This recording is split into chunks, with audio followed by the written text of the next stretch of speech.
जय हिंद बच्चों, कैसे हो आप सब। मैं आशा करता हूं कि आप सभी बहुत अच्छे होंगे और स्वस्थ होंगे। तो बच्चों, इस वीडियो में हम लोग जो है बात करने वाले हैं क्लास 9 के लाइफ साइंस के फर्स्ट चैप्टर के बारे में, जिसमें मैंने इस बुक का प्रेफरेंस लिया है। इस बुक का नाम है अभिनव जीवन विज्ञान, जो कि लाइफ साइंस का पुस्तक है। निर्मल प्रकाशन द्वारा ये प्रकाशित होता है। ठीक है, इसके आधार पर जो है मैं आप लोगों को लाइफ साइंस पढ़ाऊँगा। और लाइफ साइंस देखिए बहुत ही इंटरेस्टिंग और बहुत ही आसान टॉपिक है। अगर आपको इंटरेस्ट से इसको पढ़ते हैं तो कोई भी टॉपिक देखिए मुश्किल या आसान नहीं होता है, वो स्टूडेंट्स के ऊपर डिपेंड करता है कि वो किस इंटरेस्ट से पढ़ रहे हैं। ठीक है, यदि आप लाइफ साइंस में इंटरेस्ट लेंगे तो आपको लाइफ साइंस आसान लगेगा। ठीक है, तो चलिए आपको हम समझाते हैं। देखिए सबसे पहला बात कि लाइफ साइंस का जो सीरीज़ है वो हम सीरीज़ वाइज चलाएंगे। इसके बहुत सारे पार्ट होने वाले हैं क्योंकि टॉपिक बहुत बड़ा है। ठीक है, और एक बार में वीडियो कंटिन्यू करना ये पॉसिबल नहीं है, तो मैं पार्ट बाय पार्ट करके आप लोगों के लिए वीडियो प्रोवाइड करूँगा, ताकि आप लोग जो है धीरे धीरे करके ही सही लेकिन बेहतरीन तरीके से सीखने का प्रयास करें। और इसके शॉर्ट क्वेश्चंस को मैं वीडियो के रहते ही बता दूंगा ताकि आप लोगों को समझने में आसानी हो। ठीक है, और इसका मैंने एक पर्सनल प्लेलिस्ट बना दिया है। प्लेलिस्ट में जाने के लिए आपको हमारे चैनल पे जाना होगा, उसमें वीडियोस कैटेगरी में जाइएगा, बगल में प्लेलिस्ट का ऑप्शन होगा, प्लेलिस्ट ऑप्शन चेक कीजिएगा। वहाँ पर देखिए क्लास 9 लाइफ साइंस लिखा होगा, वहाँ क्लिक कीजिएगा तो आपको क्लास 9 के जितने भी टॉपिक्स हैं लाइफ साइंस के वो आपको दिखाई दे देंगे। आप लोग वहाँ से अपनी पढ़ाई जारी कर सकते हैं। ठीक है, निःशुल्क आप लोग अपने घर पर बैठकर अच्छे तरीके से लाइफ साइंस के टॉपिक्स को अपने पढ़ सकते हैं। और अपने दोस्तों के साथ इसका क्वेश्चन आंसर का आप लोग जब पूछताछ करेंगे या फिर वो आपसे पूछेगा आप उससे पूछेंगे तो आपका रिवाइज भी हो जाएगा। ठीक है, तो मैं इसी उद्देश्य के साथ आप लोगों के सामने ये वीडियो प्रस्तुत कर रहा हूँ। तो मैं यही आशा करूँगा कि आप लोग भी बेहतरीन तरीके से अपने घर पर अच्छे तरीके से पढ़ें और समाज को एक नए मुकाम पर ले जाएं। तो चलिए वीडियो की शुरुआत करते हैं। और जो भी लोग हमारे चैनल पर नए हैं वो हमारे चैनल को सब्सक्राइब कर देंगे, बेल आइकन को दबा देंगे ताकि वीडियो का नोटिफिकेशन उनके पास पहुँचता रहे। और अपने दोस्तों के साथ जरूर इसे शेयर कीजिएगा, जितना ज़्यादा हो सके हमारे बारे में वेस्ट बंगाल के प्रत्येक बच्चे जाने, हम यही चाहते हैं। तो हमें आशा है कि आप ये छोटा सा काम करेंगे। तो चलिए वीडियो को शुरुआत करते हैं। आइए स्क्रीन के ऊपर।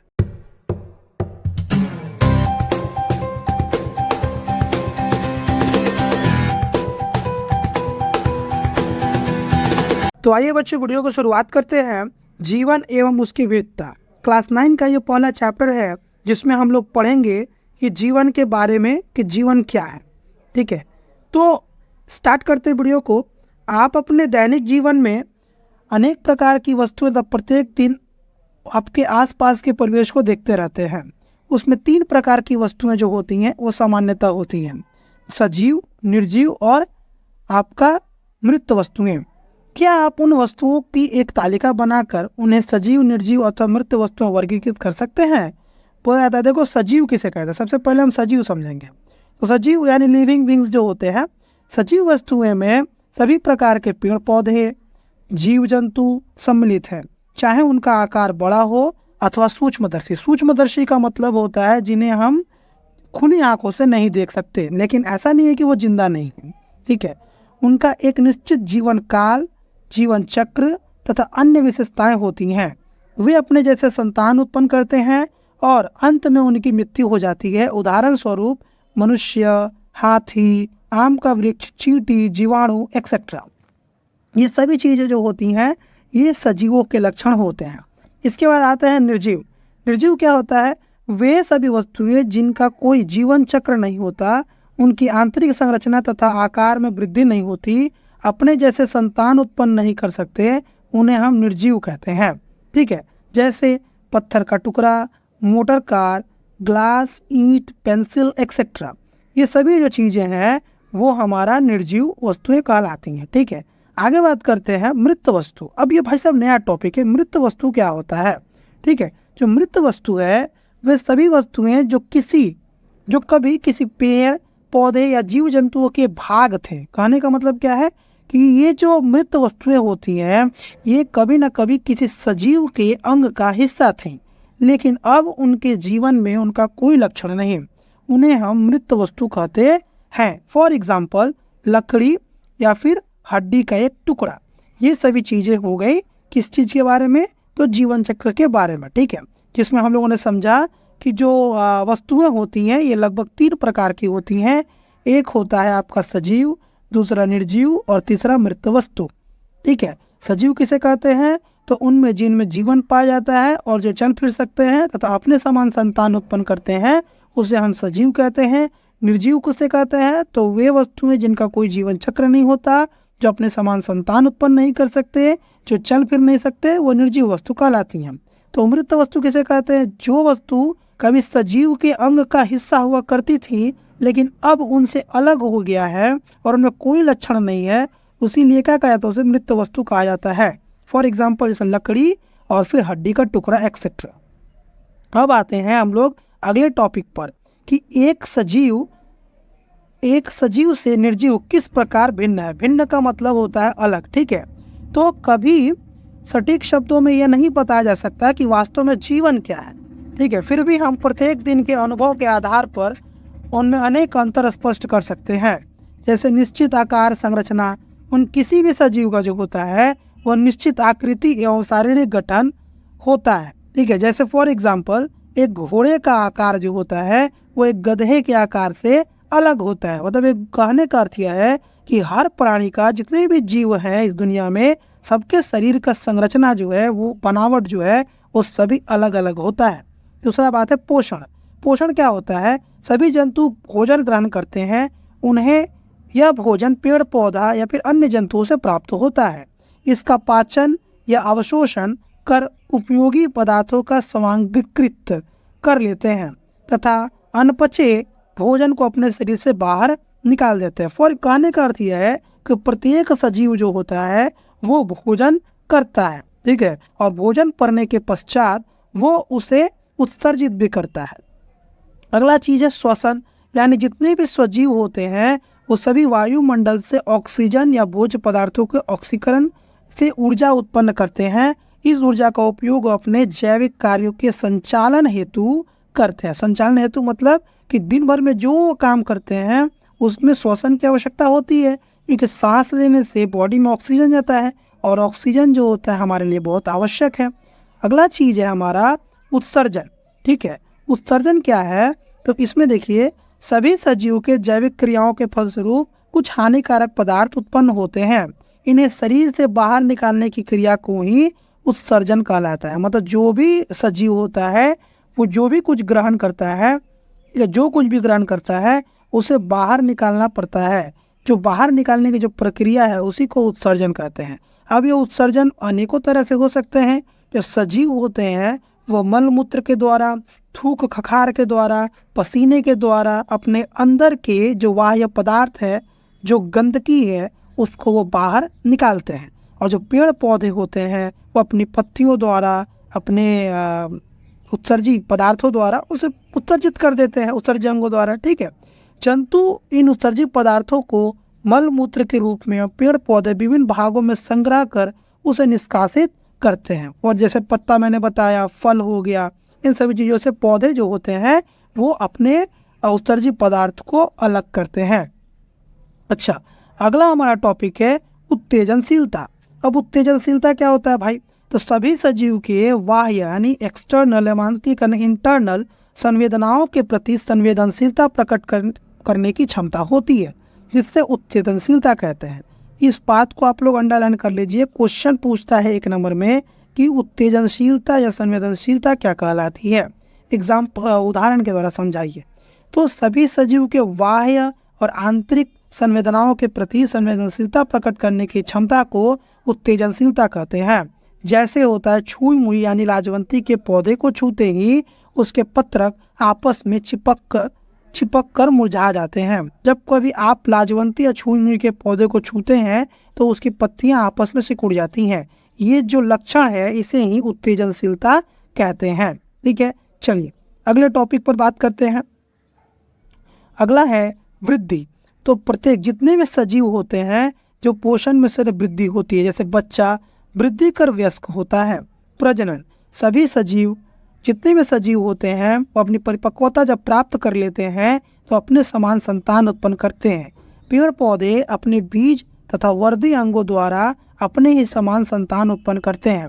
मुर्गी के अंडे से चूजा, मनुष्य का बच्चा, आदमी की गुठली, मतलब एग्जाम्पल दीजिएगा ना, मुर्गी के अंडे से चूजा निकलता है, आदमी अपने समान जो संतान उसको बच्चा कहते हैं। आम की गुठली से आम का पौधा निकलता है, ठीक है। इसके बाद सजीव कौन कौन सा लक्षण है, तो जीवन काल चक्र। सभी सजीव का एक निश्चित जीवन चक्र होता है। सभी अंडे एक कोशिकीय रचना से बच्चा, वयस्क, बूढ़े होकर अंत में मर जाते हैं। कहने का अर्थ है एक साइकिल चेन बना हुआ है कि सजीव जो होता है उसका एक निश्चित काल चक्र होता है। फॉर एग्जाम्पल, जब कोई चूजा या फिर व्यक्ति जन्म लेता है तो उसकी मृत्यु जो है वो निश्चित है, उसी को जीवन काल चक्र कहते हैं। अगला है गति एवं प्रचलन। सभी सजीवों में उनकी आंतरिक ऊर्जा द्वारा गति उत्पन्न होती है। उसमें वो आत्मरक्षा, प्रजनन या भोजन की तलाश के लिए एक स्थान से दूसरे स्थान तक आवागमन करते हैं। इसका मतलब ये हुआ कि जितने भी सजीव होते हैं वो स्थान परिवर्तन करते हैं। तो किस किस कारण से, तो अपनी आत्मरक्षा के लिए एक स्थान से दूसरे स्थान तक जाएंगे, या फिर प्रजनन के लिए जाएंगे, या फिर भोजन की तलाश के लिए जाएंगे, ठीक है। इन सभी कारणों से वो एक स्थान से दूसरे स्थान तक जाते हैं, ठीक है। अगला क्वेश्चन है हमारा, ये हो गया हम लोगों का सजीव और निर्जीव में अंतर, ठीक है। ये सभी चीजें जो मैंने बताई, ये सभी चीजें एक सजीव कर सकता है और एक निर्जीव नहीं कर सकता है, ठीक है। आई होप आप लोगों को ये बात समझ में आ रही होगी। अगर वीडियो अच्छा लगता है तो आप वीडियो को लाइक कीजिएगा और अपने दोस्तों के साथ इसे शेयर कीजिएगा, ताकि वह लोग भी लाइफ साइंस के इस बेहतरीन चैप्टर को अच्छे तरीके से समझ पाए और आप लोगों का अंक जो है वो एग्जाम में बेहतर से बेहतर हो सके, ठीक है। चलिए आगे बढ़ते हैं। क्या आप जानते हैं कि पृथ्वी पर जीवन की उत्पत्ति कब और कैसे हुई? चलिए इसको हम लोग समझते हैं। कई शताब्दियों से वैज्ञानिकों, पर्यावरणविदों, भूगोल शास्त्रियों ने इसका उत्तर जानने का अथक प्रयास किया। कुछ लोगों के अनुसार पहले पृथ्वी बनी, फिर ईश्वर ने जीवों की उत्पत्ति की।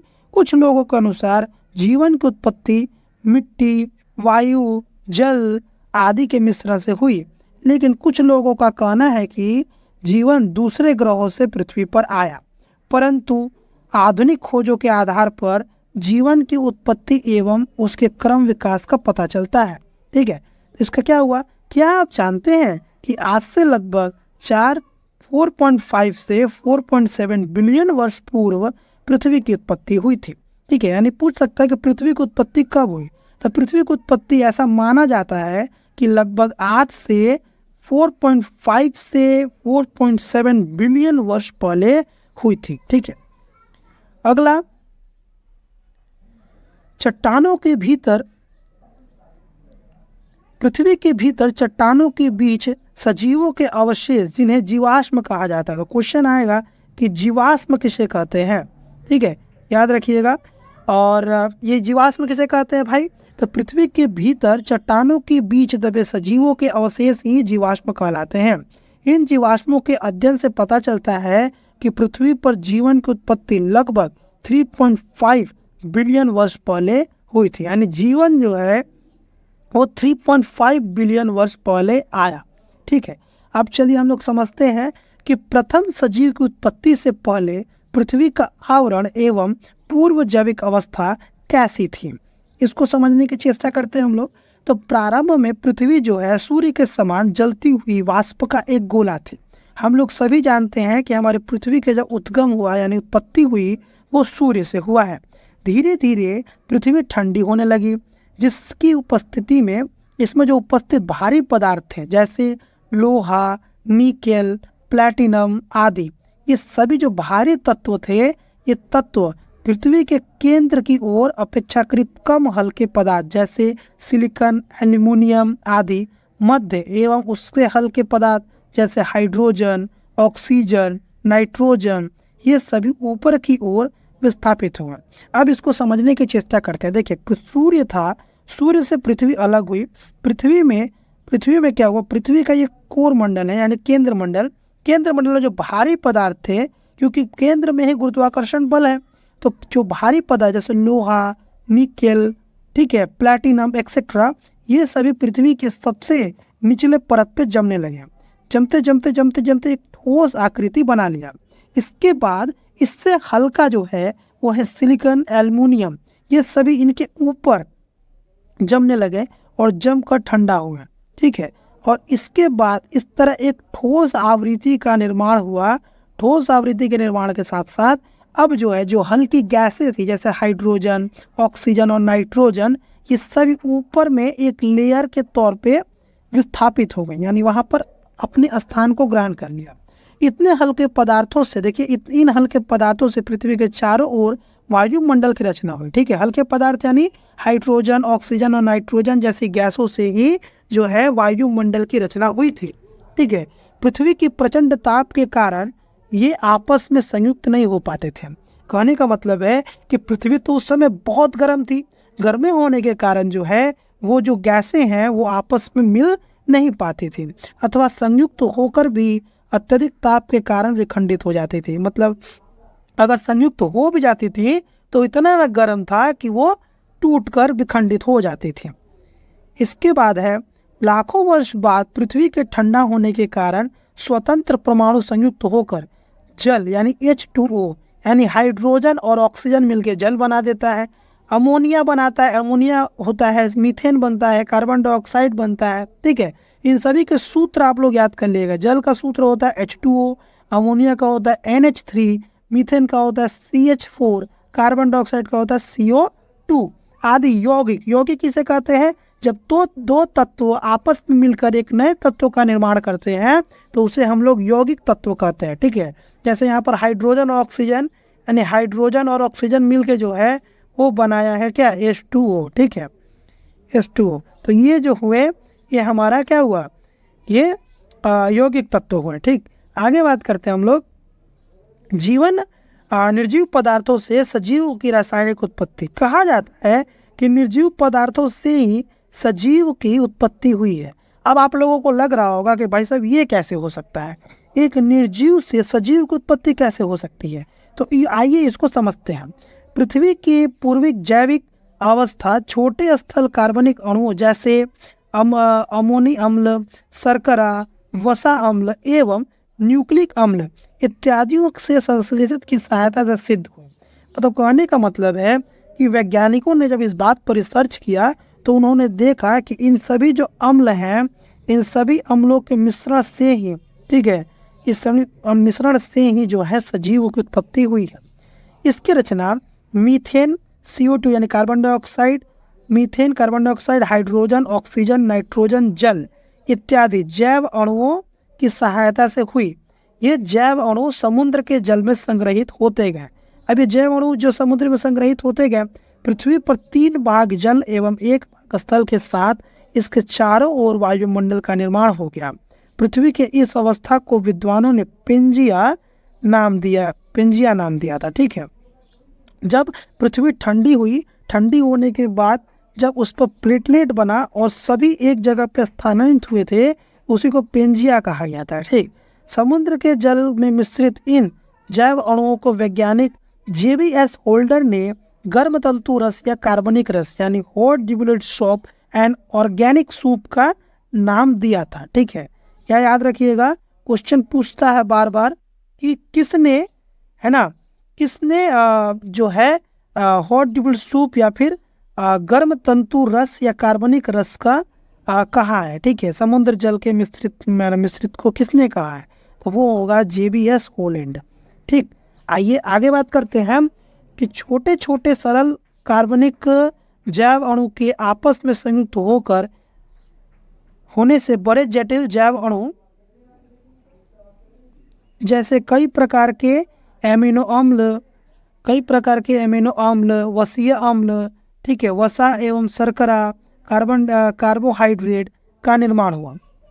मतलब जो अजैविक अणु वातावरण में मौजूद थे, जो हम लोगों को पानी में आकर मिल गए थे, इन सभी से क्या हुआ? अमीनो अम्ल से प्रोटीन का निर्माण हुआ, वसीय अम्लों से वसा का निर्माण हुआ, वसा एवं शर्करा का निर्माण हुआ, कार्बोहाइड्रेट का निर्माण हुआ।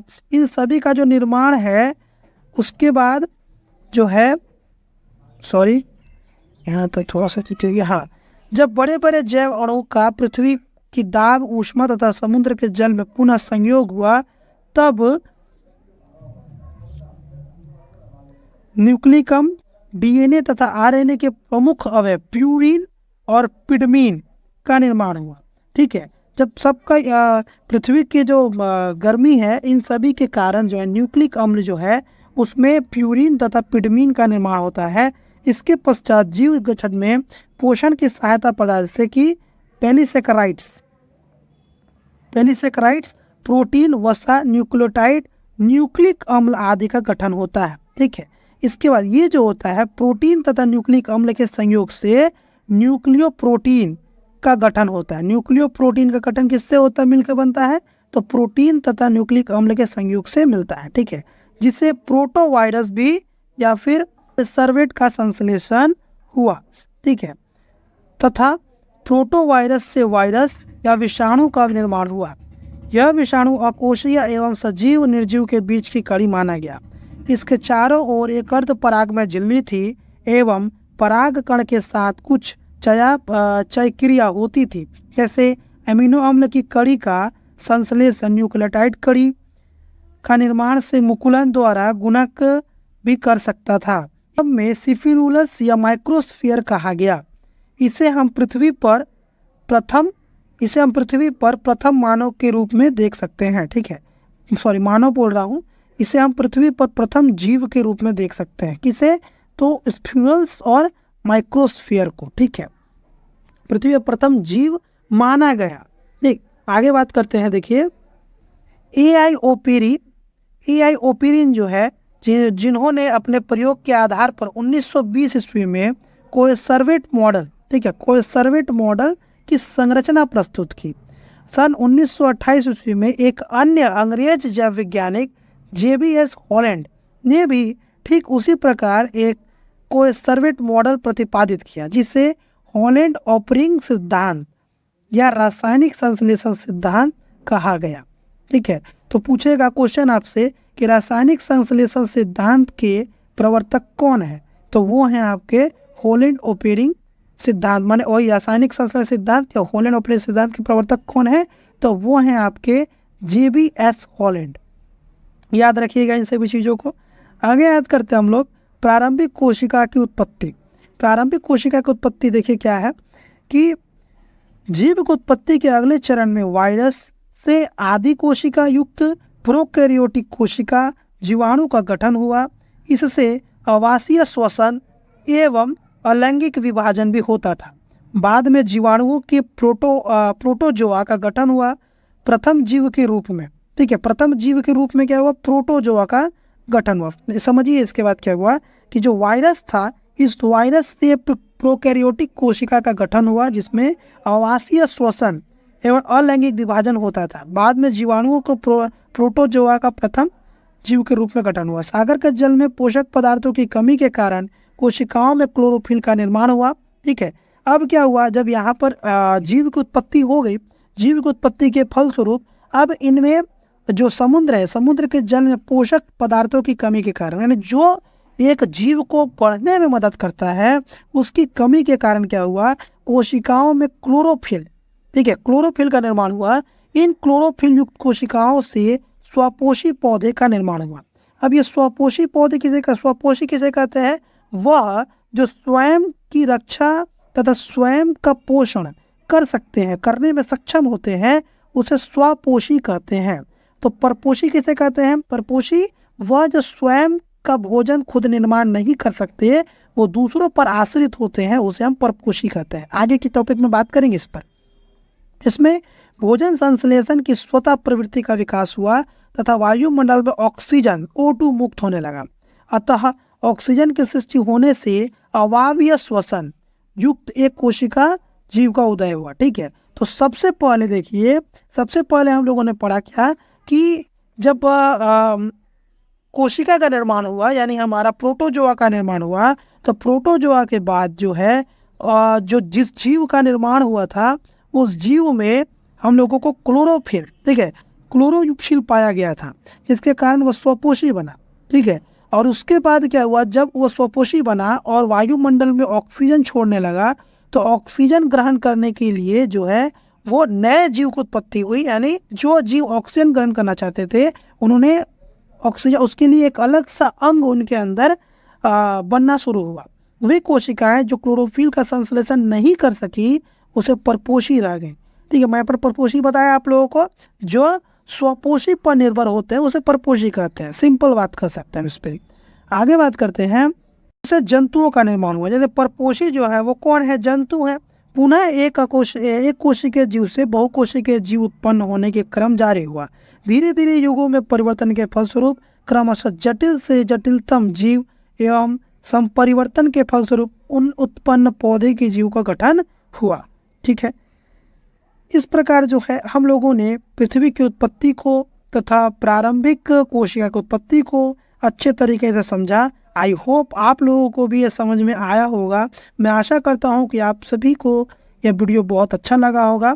यदि आपको अच्छा लगता तो ज़रूर कमेंट कर हम लोगों को ज़रूर बताइए कि आप लोगों को ये चैप्टर समझ में आ रहा है या नहीं आ रहा है। अगर आप बताते हैं तो मैं ज़रूर इससे अच्छे तरीके से और समझाने का प्रयास करूँगा। तो मिलते हैं अपने नेक्स्ट वीडियो में, जहाँ हम अगले टॉपिक पर बात करेंगे। जय हिंद, जय भारत।